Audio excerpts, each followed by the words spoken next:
This is a cheesy cheeseburger, and it's been pimped up with lettuce and tomato.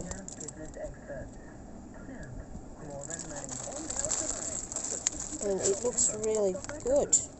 Very happy with that. Going to try it now.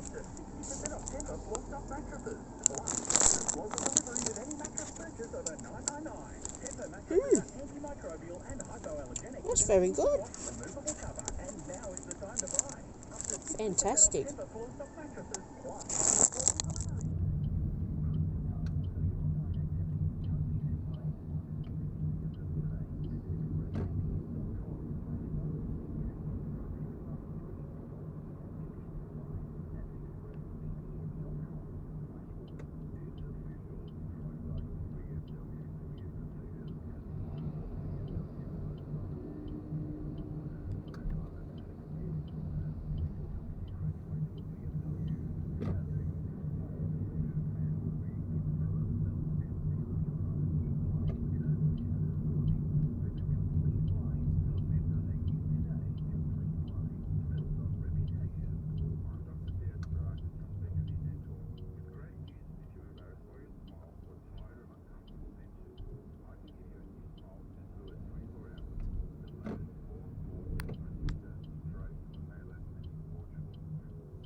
And many people haven't taken it seriously, and that's what the Premier has delivered, that very strong warning today, that with 38 new cases overnight, and the fact that only 18 were in isolation for the full infectious period, 9 were in lockdown for part of the time, and 11 were not in isolation at all.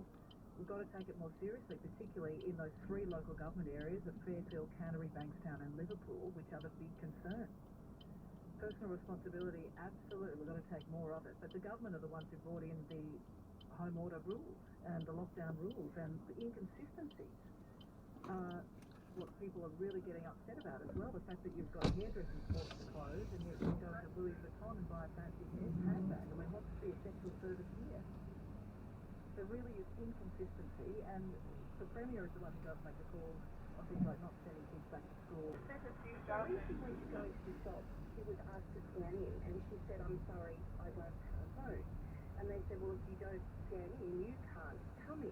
Well, there will be, when it becomes mandatory, there will be part of it. So that shouldn't be the case where people are turned away. They should have the option of having another way to sign in if they don't have a phone. That's what. Yep, perfect. Thank you.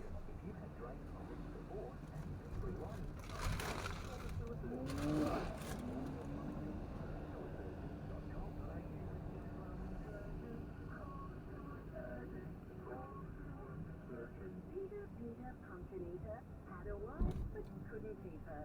He put her in a pumpkin shell, and there he kept her very well. Doesn't sound like a fairy tale to me. Tice lawyers are the family law experts that can help you work through the difficult times. But when it doesn't end happily ever after, let Tice lawyers take away the worry and get you. This is a cheesy cheeseburger, and it's been pimped up with lettuce and tomato.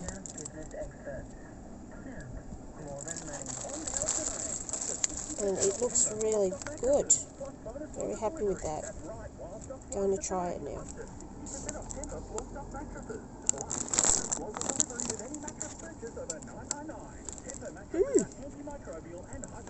That's very good. Fantastic. Now's the perfect time to knock down and rebuild with Masterton, the experts in knockdown rebuild. Unlock the equity in your current property to build a brand new home in the neighbourhood you love. Plus, with Masterton's ultimate inclusions, you'll enjoy over 80 luxury upgrades all included. Take the value check challenge at masterton.com.au and see why you'll want to knock down and rebuild with Masterton. And now it's back to Afternoons with Deborah Knight. right across Australia. And thank you so much for tuning in on this Thursday. 131873 is the open line number. 0460 873 873 on the text. I'll hear from you in just a moment. And I'll also look at remote learning. The kids, in my view, should be back in the classrooms next week, or at least have the school holidays extended themselves, because laptops and Zoom classes for 4 days, it's a waste of time. It's happening though. So how do we make it work? Especially if you've got a number of kids across different age groups, and you yourself are trying to work from home. How's that going to happen? Well, I'll speak in just a moment to the former teacher who now teaches schools how to successfully do online learning, so he knows a thing or two about making remote learning work. And in Music with Stevie Jacobs later this hour, we'll look at the artists who made it bigger overseas, or perhaps first made it big overseas, and they're bigger than they are here at home. Artists like this one.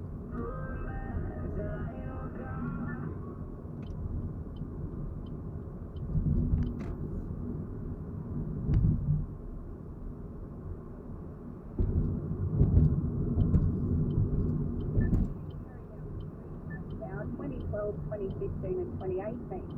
And what we see in the most recent analysis of this data is that between 2012 and 2018, we've actually dropped in our capacity, and our 15-year-olds have slipped by 15 points, which is the equivalent of half a year of schooling, purely on the financial literacy assessment alone.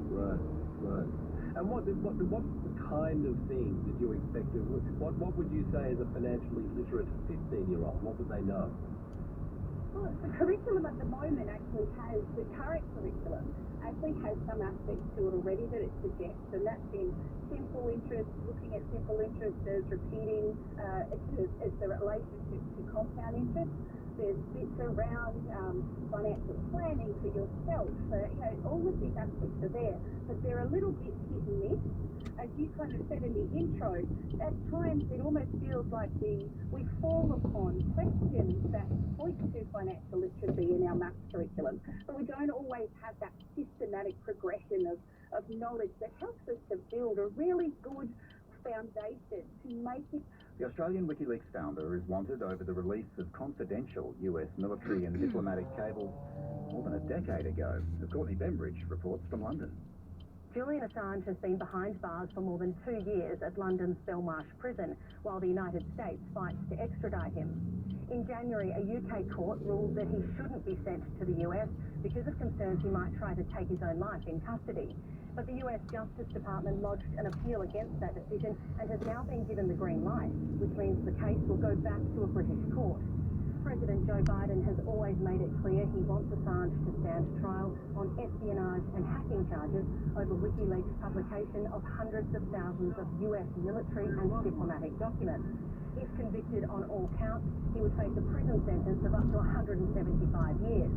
Assange's fiancée, Stella Morris, says the case against him is rotten to the core. He won his case in January. Why is he even in prison? Why is he even being prosecuted? There is no legal case against him. All there is an indictment based on lies. Last weekend, his supporters gathered to mark his 50th birthday and the third birthday he spent behind bars. Human rights campaigners again called for the case against him to be dropped. We don't know how long this will go on for and how long he'll be imprisoned for in that terrible place. No court date has been set for the appeal, and Assange will remain in prison while he waits. He was previously denied bail because of concerns he might try to flee the country. Courtney Bembridge in London. Staying overseas, Haiti's interim Prime Minister Claude Joseph says some of the killers of the nation's president are still in the country. He says the assassins entered the president's house pretending to be agents from the US Drug Enforcement Administration. Joseph says they spoke Spanish and English, and he believes they were mercenaries.